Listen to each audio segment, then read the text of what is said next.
radialistas de todo o Brasil. É hora de noticiar os fatos que ajudam a construir um novo país. Direto dos estúdios da Empresa Brasil de Comunicação em Brasília, vem aí a Voz do Brasil.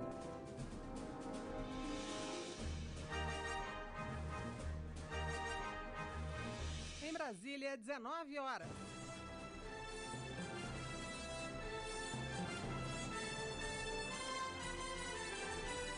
Está no ar a Voz do Brasil. As notícias do governo federal que movimentaram o país no dia de hoje. Boa noite.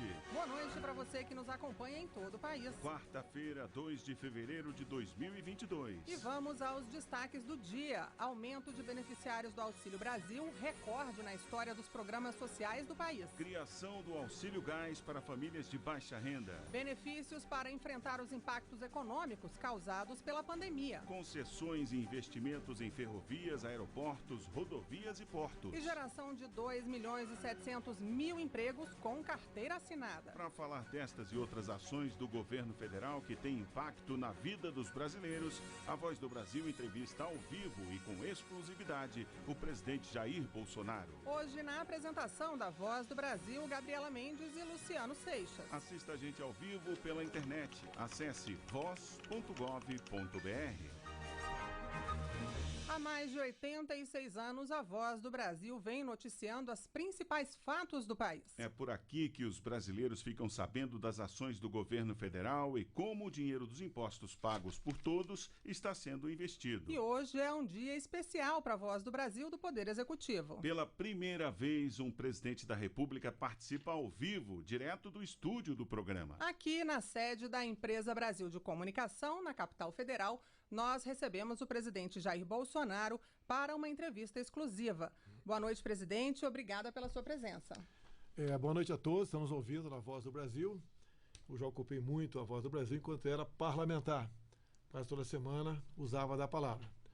Hoje eu quero primeiro agradecer a Deus pela minha vida e também a Deus e pelo povo que em grande parte me deu essa missão para estar à frente do Executivo. Estamos aqui hoje para prestar contas de um pouco do que aconteceu nos últimos 3 anos. Afinal de contas, não podemos esquecer. Desses 3 anos, 2 embaixo de pandemia. Muita dificuldade, muito sofrimento para o povo, mas o Brasil está vivo e se recuperando. Presidente, a gente vai começar essa entrevista falando do Auxílio Brasil, que é o novo programa social do governo. Em janeiro, 17.500.000 famílias foram beneficiadas, um recorde na história dos programas sociais no país. As parcelas mínimas de R$ 400 para os beneficiários estão garantidas até o final deste ano? Não, é um programa que é eterno, veio para valer. E ele é renovado a todo ano. Então, o que acontecia?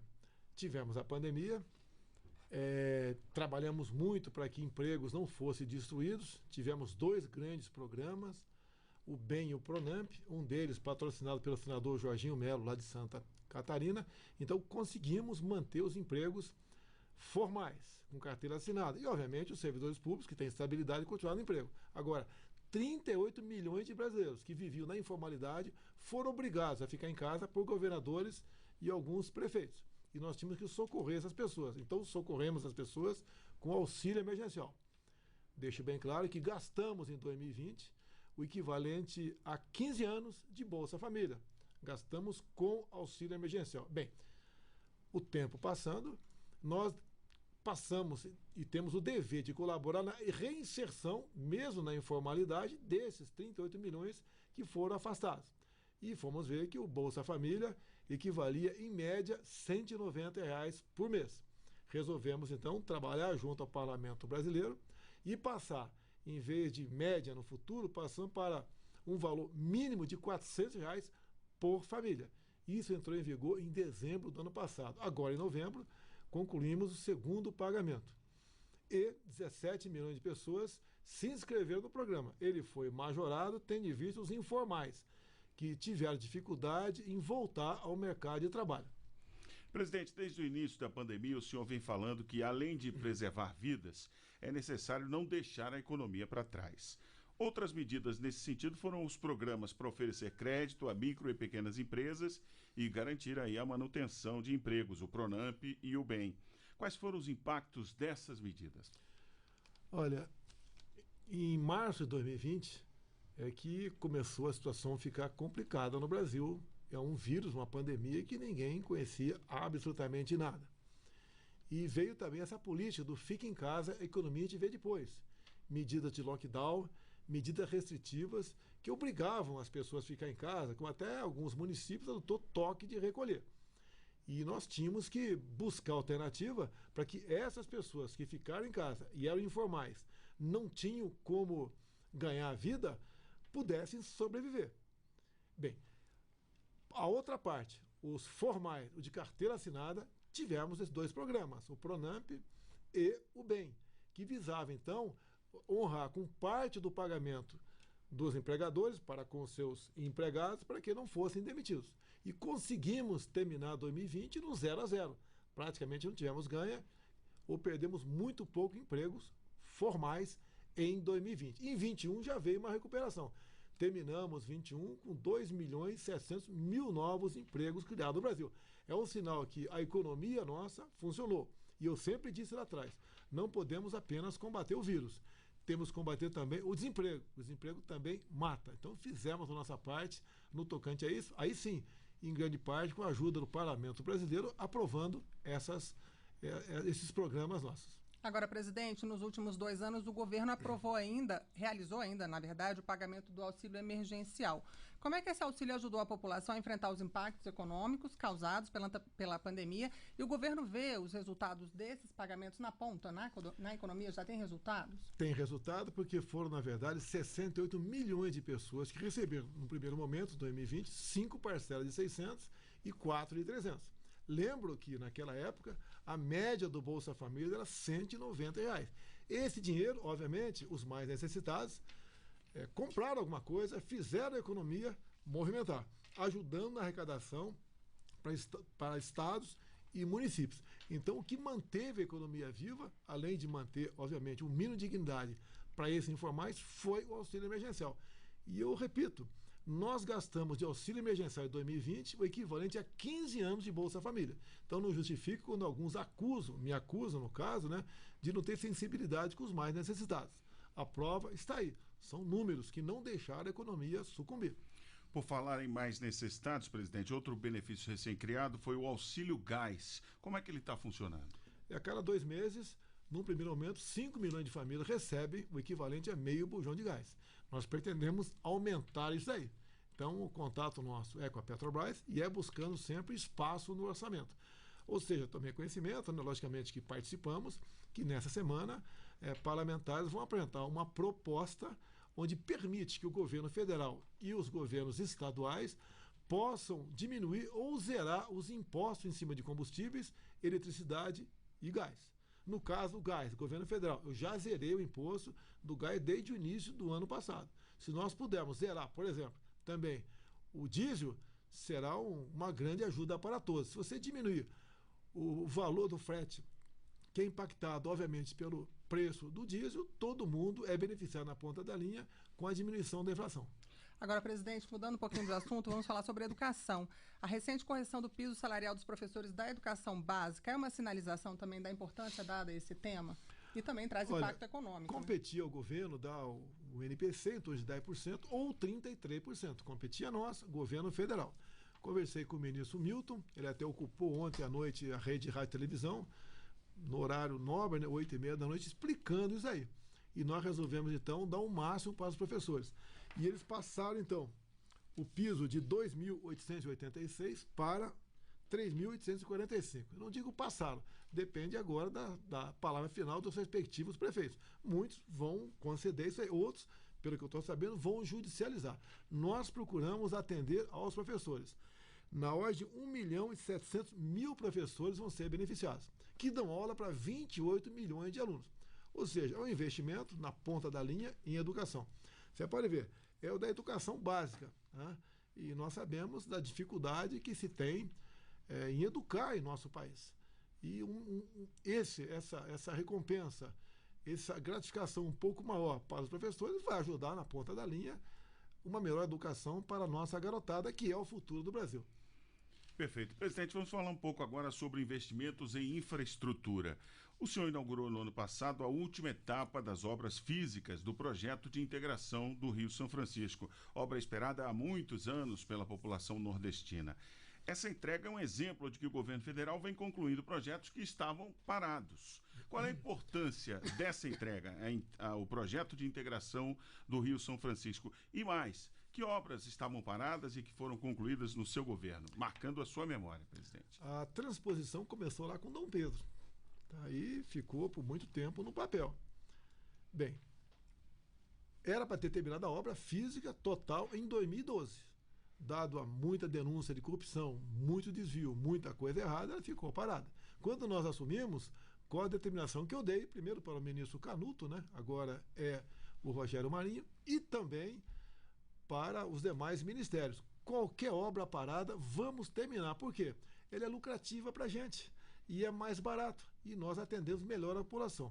Então essas obras começaram a se fazer presente no Brasil. Tinha obra, por exemplo, com a BR-163, era desde o Presidente Gás, o que faltava apenas 50 quilômetros, que desafogava todo o que se produz no centro-oeste para a região noroeste do Brasil. Então foi um trabalho do Tarcísio, apenas 50 quilômetros, pouca coisa, feita pelo Exército Brasileiro, que desafogou aqui uma via de transporte que tínhamos muita dificuldade, porque em época de chuva, 6 meses por ano, você demorava em média 10 dias para passar com um caminhão por ali. Então esse é um pequeno exemplo do que foi feito.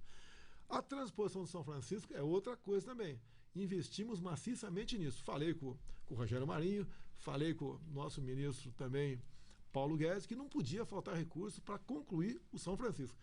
Na próxima semana estaremos no Nordeste, concluindo, entregaremos então todo o eixo norte, né, que chega até o Rio Grande do Norte. Então no dia 8 estarei em Jati, no Ceará, e São José de Piranhas, na Paraíba. E no dia seguinte, em Jucurutu, né, na barragem de Oiticica, e também em Jardim de Piranhas, no Rio Grande do Norte. Inclusive estão preparando uma grande jegueata para me recepcionar na região. Agora, uma satisfação muito grande, que não é a primeira vez que eu vou ao Nordeste entregando obras que têm a ver com a água.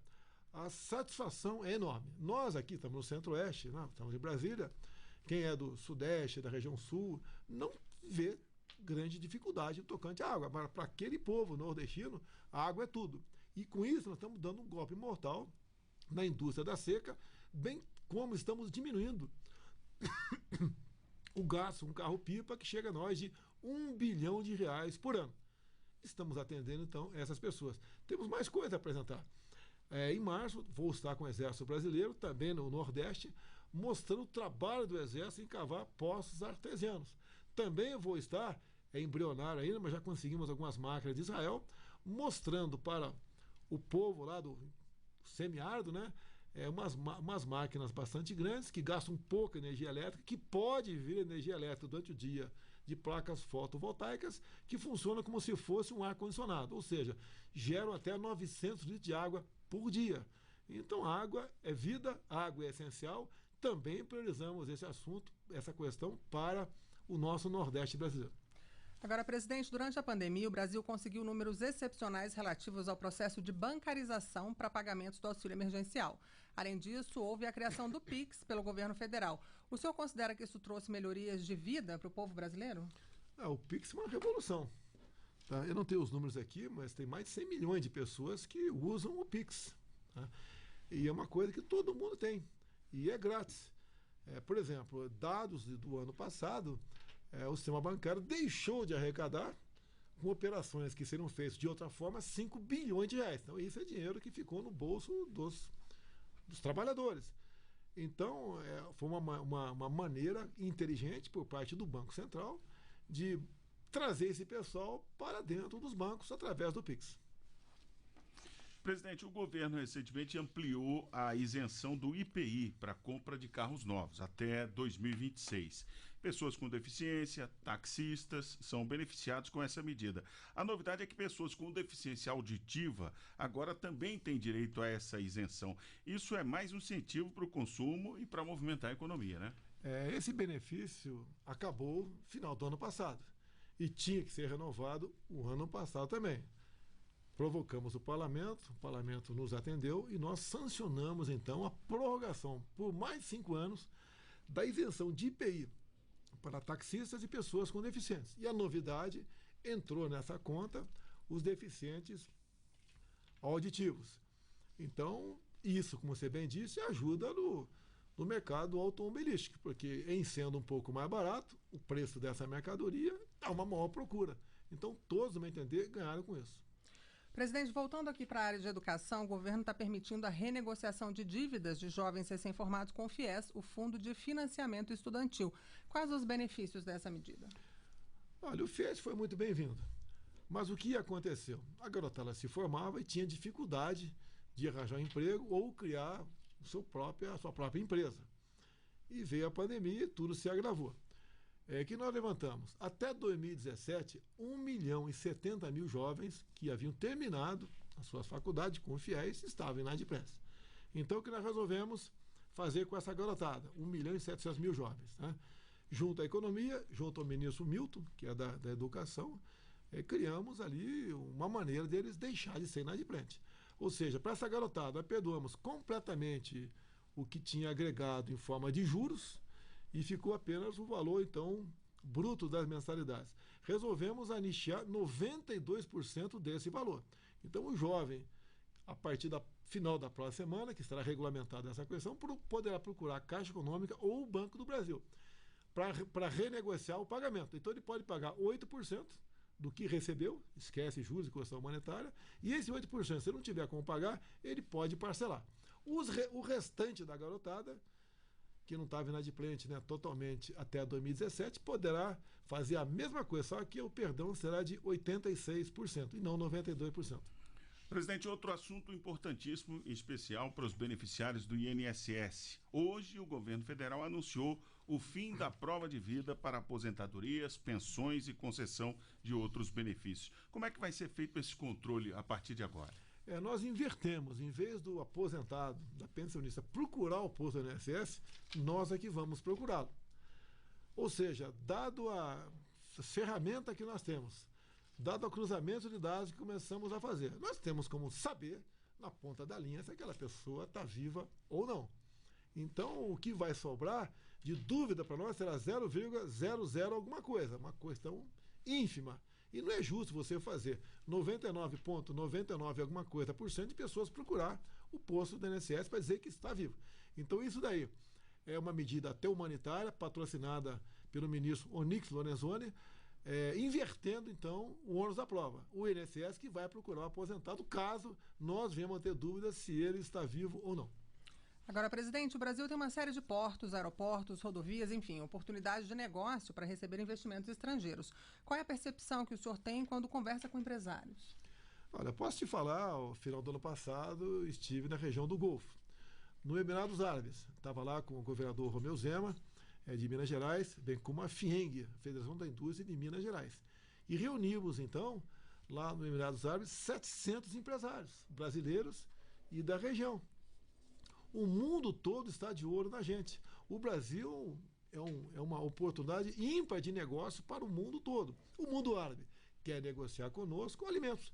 Afinal de contas, a garantia alimentar é procurada por todos os países do mundo.